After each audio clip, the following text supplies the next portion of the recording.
All types of animals take dust baths. If you've ever ridden past a pasture, you've probably noticed a horse or a bull wallowing around in the dirt.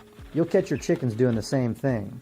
They do it to remove parasites from their skin like lice and mites. It also adds to the water resistance of their outer feathers, and it removes oil from their skin. I make my own dust bath for my chickens using ash and sandy soil.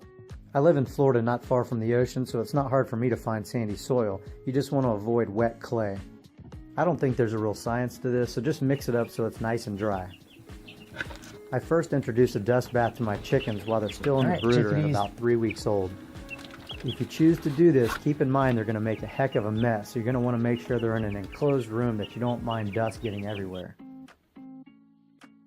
At first they were hesitant. They didn't know what this new dirt patch was, but it didn't take them long to start slinging gravel and putting a ton of dust in the air. Something to note about this is you'll notice a chicken sometimes laying on the ground, looks like he's going into convulsions, and you think there might be something wrong with him. This is probably just part of his dust bath routine, so there's really nothing to worry about. I will say though that it's really good to observe your animals, make sure you understand what they're doing. Just in case you find something you're not quite sure about, it's always good to ask somebody who knows.